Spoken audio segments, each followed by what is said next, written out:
الرحمن الرحیم۔ السلام علیکم پیارے بچوں، AZ پبلشر کی جانب سے خوش آمدید۔ غالب اردو جماعت چہارم، سبق نمبر 11 صحت اور صفائی، صفحہ نمبر 71 تا 74۔ ذیل میں دیے گئے الفاظ کے معنی کو سمجھیں اور یاد کریں۔ الجھن، کوفت یا پریشانی، آثار، خصوصیات، اوصاف، توقع، امید، افسردگی، اداسی یا مایوسی، ہریالی، سبزہ، جذبہ، شوق۔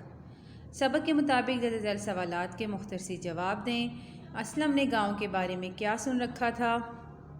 اسلم نے گاؤں کے بارے میں سن رکھا تھا کہ گاؤں بہت صاف ستھرا اور سرسبز و شاداب ہوتا ہے۔ اسلم کی پریشانی کی وجہ کیا تھی؟ اسلم کی پریشانی کی وجہ گاؤں کا گندا ماحول تھا۔ گلیوں کی صفائی نہ کرنے کی وجہ کیا تھی؟ گلیوں کی صفائی نہ کرنے کی وجہ یہ تھی کہ وہاں پر کوڑا کرکٹ پڑا رہتا تھا اور کوئی اس کو اٹھانے والا نہیں تھا۔ صفائی کے حوالوں سے لڑکوں نے اسلم کی باتوں کا کیا اثر لیا؟ سب لڑکے اسلم کے ساتھ کوڑا اکٹھا کرنے میں شامل ہو گئے۔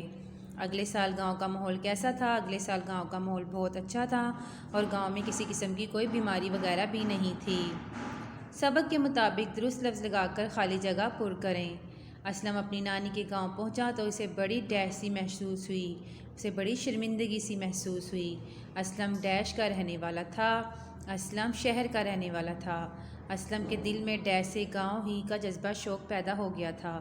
اسلم کے دل میں بچپن ہی سے گاؤں جانے کا شوق پیدا ہو گیا تھا۔ صبح ہوتے ہی وہ سب مل کر ڈیش کی طرف نکل جاتے، کھیتوں کی طرف نکل جاتے۔ ڈاکٹر کہتا ہے کہ اس کے گلے اور معدے میں گرد و غبار چلا جاتا ہے۔ ڈاکٹر کہتا ہے کہ اس کے گلے اور پھیپھڑوں میں گرد و غبار چلا جاتا ہے۔ دوسرے لوگ بھی مچھر اور ڈیش کی وجہ سے تنگ تھے۔ دوسرے لوگ بھی مچھر اور مکھیوں کی وجہ سے تنگ تھے۔ سب لڑکوں نے کچھ ہی دیر میں ڈیش کا ڈھیر صاف کر دیا، کوڑے کا ڈھیر صاف کر دیا۔ ذیل میں دیے گئے الفاظ کو اس طرح جملوں میں استعمال کریں کہ ان کی تذکیر و تانیث واضح ہو جائے، جیسے صحت مند لوگ اچھے لوگ ہوتے ہیں۔ گاؤں ایک خوبصورت جگہ ہے۔ بیماری، ہمیں بیماریوں سے دور رہنا چاہیے۔ صفائی، ہمیں صفائی کا خیال رکھنا چاہیے۔ ہریالی، گاؤں میں ہر جگہ ہریالی ہی ہریالی ہوتی ہے۔ درخت، مجھے درخت بہت پسند ہے۔ مریض، اللہ کسی کو بھی مریض نہ بنائے۔ دیے گئے جملوں کو زمانہ ماضی اور زمانہ مستقبل میں تبدیل کیجیے۔ جیسے مثال دیکھیے، رابعہ کھانا کھاتی ہے تو رابعہ کھانا کھاتی تھی لگا دیں گے تو ماضی بن جائے گا، اور رابعہ کھانا کھائے گی لگا دیں گے تو مستقبل بن جائے گا۔ اکبر ہاکی کھیلتا ہے، اکبر ہاکی کھیلتا تھا، اکبر ہاکی کھیلے گا۔ خرم اسکول جاتا ہے، خرم اسکول جاتا تھا، خرم اسکول جائے گا۔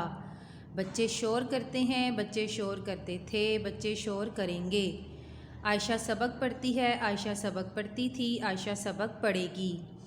لڑکے سیر کو جاتے ہیں، لڑکے سیر کو جاتے تھے، لڑکے سیر کو جائیں گے۔ امی جان کھانا پکاتی ہیں، امی جان کھانا پکاتی تھیں، امی جان کھانا پکائیں گی۔ تندرستی ہزار نعمت کے موضوع پر ایک جامعہ مضمون تحریر کیجیے۔ آپ نے ایک مضمون لکھنا ہے، تندرستی ہزار نعمت ہے۔ 71 سے 80 تک گنتی اردو ہندسوں میں دی گئی ہے۔ آپ ہندسوں کے سامنے لفظوں میں گنتی لکھیں۔ یہ دیکھیں، آپ کو ہندسوں میں گنتی دی گئی ہے، آپ نے یہاں پر لفظوں میں گنتی لکھنی ہے اور یاد کرنی ہے۔ انٹرنیٹ کے استعمال پر جماعت میں مباحثہ کیجیے۔ آپ نے ایک سرگرمی کرنی ہے اور انٹرنیٹ کے استعمال پر جماعت میں بحث و مباحثہ کرنا ہے، بات چیت کرنی ہے۔ سبق صحت و صفائی کو غور سے سنیں اور اس کے خاص نکات آپس میں بات چیت کیجیے۔ یہ بھی ایک سرگرمی ہے، یہ آپ نے ضرور کرنی ہے۔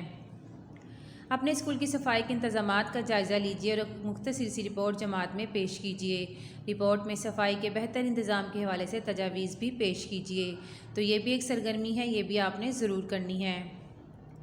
موبائل یا انٹرنیٹ کی مدد سے صحت اور صفائی سے متعلق کوئی کہانی تلاش کیجیے اور اپنی جماعت کے کمرے میں پڑھ کر سنائیے۔ پیارے بچوں، ویڈیو دیکھنے کا شکریہ۔